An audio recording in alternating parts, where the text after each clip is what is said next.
ప్రపంచమంతా నమ్మకంపై ఆధారపడి నడుస్తూ ఉంటుంది. కానీ మనం ఒకరిని నమ్మడానికి ఎందుకు ఆలోచిస్తాం?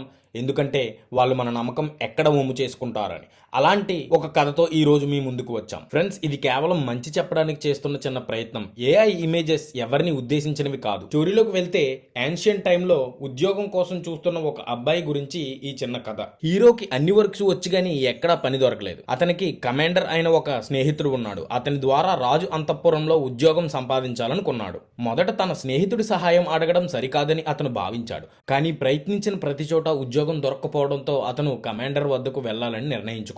అతను కమాండర్ ని కలిసినప్పుడు అతను రాజు అంతఃపురంలో నాకు ఉద్యోగం పొందడానికి సహాయం చేయగలవా అని రాజ్యభవనం కమాండర్ ని అడిగాడు. నీకు ఏ నైపుణ్యాలు ఉన్నాయి అని అడుగుతారు, నువ్వు ఏం బదులు ఇస్తావు? కమాండర్ అడిగాడు. నాకు అన్ని కొంచెం కొంచెం తెలుసు, కానీ ప్రత్యేక నైపుణ్యాలు ఏమీ లేవు అని బదులిస్తానని చెప్పాడు. సరే అని కమాండర్ అతన్ని చూసి, నీకు ప్రత్యేక నైపుణ్యాలు లేకపోతే ఇక్కడ ఉద్యోగం ఎలా వస్తుంది అని అనుకుంటూ కొంతసేపు ఆలోచించిన తర్వాత కమాండర్ అన్నాడు, సరే రాజును కలుద్దాం అని వారు రాజు వద్దకు వెళ్లారు. రాజు అదే ప్రశ్న అడిగాడు, నీకు ఏ నైపుణ్యాలు ఉన్నాయి అని. ఆ యువకుడు బదులిచ్చాడు, నాకు ప్రత్యేకమైన నైపుణ్యాలు ఏమీ లేవు, కానీ ప్రతి పనిని చేయగలను. నేను మీకు తోడుగా ఉంటానని, కావలసిన పనులు చేసి పెడతానని అన్నాడు. రాజు ఒక్క క్షణం ఆలోచించి సరే అన్నాడు.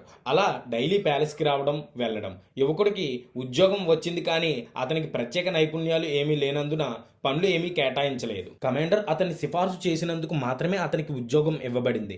ఆ అబ్బాయి రోజు రాజ్యభవనానికి వచ్చి ఇక్కడ అక్కడ చిన్న పనులు చేస్తాడని, ఒకసారి కూడా అతనికి ఏమీ ప్రత్యేకమైన పనులు కేటాయించలేదని. అలా కాకపోయినా ఆ యువకుడు చాలా చురుకైన వాడిని రాజు గమనించాడు. ఒక రోజు అతనికి ఒక పని అప్పగించాలని నిర్ణయం తీసుకున్నాడు. రాజు ఆ యువకుణ్ణి పిలిచి, తూర్పు దిశ ఈశాన్యమూలగా పర్వతం దిగువన చాలా దూరంలో ఒక గ్రామం ఉంది. వారు మాకు రుణం తీసుకుని డబ్బు బాకీ ఉన్నారని చెప్పి వాళ్ళు ఇంకా దాన్ని తిరిగి చెల్లించలేదు. మీరు అక్కడికి వెళ్లి ఈ పత్రాలను తీసుకుని వారి నుండి డబ్బు వసూలు చేయాలని నేను ఆజ్ఞాపిస్తున్నాను అన్నాడు. వెంటనే యువకుడు అంగీకరించి, నేను తిరిగి వచ్చేటప్పుడు మీకోసం ఏం తీసుకురావాలని అడిగాడు. దానికి రాజు నవ్వి, ఈ రాజభవనంలో ఏది లేదో అది తీసుకురండి అని అన్నాడు. హీరో తన గుర్రంపై ఎక్కి ప్రయాణాన్ని ప్రారంభించాడు. అతను పర్వతం దిగువన గ్రామానికి చేరుకోగానే అతను గ్రామస్తుల ముందు నిలబడి, రాజు నన్ను పంపించారని చెప్పాడు. డబ్బు తిరిగి చెల్లించే సమయం ఆసన్నమైంది. మీరు బాకీ ఉన్నారని అతను కాగితాలు తెరిచి ప్రతి గ్రామస్తుడు ఎంత అప్పు చేశారో చదవడం ప్రారంభించాడు. మరొక పక్క గ్రామస్తులేమో నిశ్శబ్దంగా నిలబడి ఉన్నారు. వారి ముఖాలు దిగులుగా ఉన్నాయి. వాళ్ళ కళ్ళు కన్నీరుతో నిండిపోయి ఉన్నాయి. ఈ సంవత్సరం వడ్డీ తిరిగి చెల్లించడానికి కూడా వారి దగ్గర డబ్బులు లేవు. ఎందుకంటే ఈ సంవత్సరంలో పంటకి ఏదో వ్యాధి సోకి మొత్తం పాడైపోయింది. వారి దగ్గర తినడానికి జీవనానికే డబ్బు లేదు. ఇంకా రుణం ఎలా చెల్లిస్తారు? ఈ విషయం హీరోకి ఎలా వివరించాలో వాళ్ళకి అర్థం కావట్లేదు. హీరో వారి ముఖాలను చూసి వారి పరిస్థితిని అర్థం చేసుకున్నాడు. అది శీతాకాలం. గ్రామస్తులు వెచ్చగా ఉండడానికి నిప్పు వెలిగించారు. అతను వారిని చూసి, మీరు రాజు రుణం తిరిగి చెల్లించాల్సిన అవసరం లేదు, ఇక మరిచిపోండి అంటాడు. గ్రామస్తులు ఆశ్చర్యపోయారు. వారు విన్నది నమ్మలేకపోయారు. మేము రుణం తిరిగి చెల్లించే అవసరం లేదా? మీరు చెప్పేది నిజమేనా అని వాళ్ళు అడిగారు. హీరో తల ఊపి, అవును, మీరు దాన్ని తిరిగి చెల్లించాల్సిన అవసరం లేదు అని అన్నాడు. వెంటనే గ్రామస్తుల్లోని ఒకరు, మా వేలిముద్రలో ఉన్న కాగితాల గురించి ఏం చెబుతారు అని అడిగాడు. అవును, రాజుకి ఈ కాగితాలు తిరిగి పొందితే డబ్బు వసూలు చేయడానికి మరొకరిని పంపొచ్చు. కాబట్టి హీరో ఒక్క క్షణం ఆలోచించి ఆ కాగితాలు తీసుకుని మంటల్లో పడేశాడు. ఆ కాగితాలు పూర్తిగా కాలిపోయాయి. వాటితో పాటు గ్రామస్తులు అప్పులు, రికార్డులు అన్నీ పోయాయి. గ్రామస్తులు తమ డబ్బును నిజంగా మాఫీ చేయబడతాయా, ఇంకా వెనక్కి తిరిగి ఇవ్వక్కర్లేదా అని నమ్మలేకపోయారు. వారు చాలా సంతోషించారు. హీరోని అందరూ ఆశీర్వదించారు. మరెవ్వరూ చెయ్యని సహాయం మీరు మాకు చేశారు. మీరు ఎల్లప్పుడూ సంతోషంగా విజయవంతంగా ఉండండి అని చెప్పారు. హీరో రాజభవనానికి తిరిగి వెళ్లి రాజును కలిసినప్పుడు అతను గ్రామస్తులు రుణం తిరిగి చెల్లించలేరని, వారి పంట నాశనమయ్యిందని, వారి వద్ద డబ్బు లేదని చెప్పాడు. రాజు కోపంతో, మీరు ఏం చెప్తున్నారు? మీరు డబ్బు తిరిగి తీసుకురాలేదా అని గట్టిగా అన్నాడు. హీరో ప్రశాంతంగా సమాధానం ఇచ్చాడు. రాజభవనంలో లేనిది తిరిగి తీసుకురావాలని మీరు నాకు చెప్పారు, కాబట్టి నేను దాన్ని తీసుకొచ్చాను అని సమాధానం ఇచ్చాడు. మీరేం తీసుకొచ్చారో అనే అయోమయంలో ఉన్నాం అని రాజు, హీరో నేను నమ్మకం తీసుకొచ్చాను, ఆ గ్రామస్తులు ప్రేమ మరియు ఆశీర్వాదాలు తీసుకొచ్చాను, అవి రాజ్యభవనంలో లేవు, అవి డబ్బు కంటే చాలా విలువైనవి అంటాడు. రాజు కోపంతో, ఎవరక్కడ? వీడిని వీడిని ఉరితీయండి అన్నాడు. భటులు అక్కడి నుంచి హీరోని తీసుకెళ్లిపోయారు.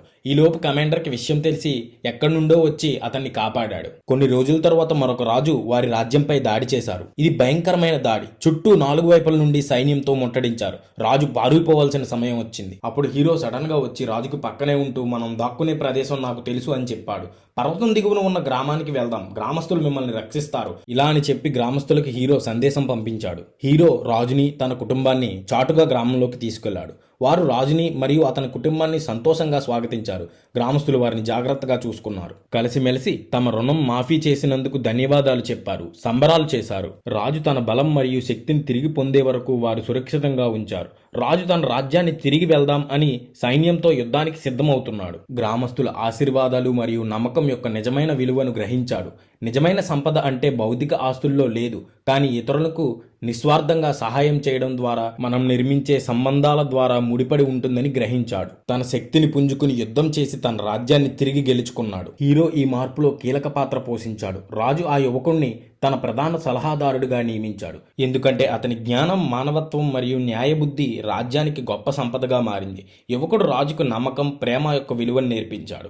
రాజు దాన్ని తన పరిపాలనలో అమలు చేశాడు. రాజు తన రాజ్యాన్ని తిరిగి పొందిన తర్వాత అతను తన జీవితంలో ఈ సంఘటన ఎప్పటికీ మర్చిపోలేదు. నిజమైన సంపద అనేది డబ్బు, బంగారం లేదా బౌద్ధిక ఆస్తుల్లో కాదు, మానవుల మధ్య నిర్మించే ప్రేమ, నమ్మకం మరియు సంబంధాల్లో ఉంటుంది అని నేర్చుకున్నాడు. ఆ గ్రామస్తులు అతనికి చేసిన సహాయం మరియు నమ్మకం అతనికి ఎంతో గొప్పదని అర్థమైంది. అతను తన రాజ్యాన్ని న్యాయంగా పరిపాలించాలని నిర్ణయం తీసుకున్నాడు. రాజు తన రాజ్యంలోని ప్రతి గ్రామానికి వెళ్లి ప్రజల అవసరాలను అర్థం చేసుకుని వారికి సహాయం చేస్తూ వారి నమ్మకాన్ని సంపాదించాడు.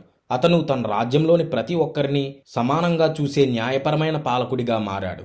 ఈ కథ మనకు ఏం నేర్పిస్తుందంటే నిజమైన సంపద అనేది ప్రేమ, నమ్మకం మరియు మానవత్వంలో ఉంది. ఇతరులకు చేసే మంచి ఎప్పటికీ మనతోనే ఉంటుంది. నమ్మకం, ప్రేమ సంపాదించడం ద్వారా మనం నిజమైన శక్తిని పొందవచ్చు. ఇది మన జీవితాన్ని సురక్షితంగా, సంతోషంగా మార్చగలదు. ఇంకా మంచి మంచి స్టోరీస్ మీ ఫేవరెట్ సెలబ్రిటీస్తో చేస్తాం. మాకు మీ సపోర్ట్ కావాలి. లైక్లు, కామెంట్ల వర్షం కురిపించండి. తెలుగు సినిమా అభిమానులైతే సబ్స్క్రైబ్ చేసుకోండి. ఈ వీడియో ఫేవరెట్ ఫ్యాన్స్కి, మీ ఫ్రెండ్స్ అండ్ ఫ్యామిలీ మెంబర్స్కి షేర్ చేయండి.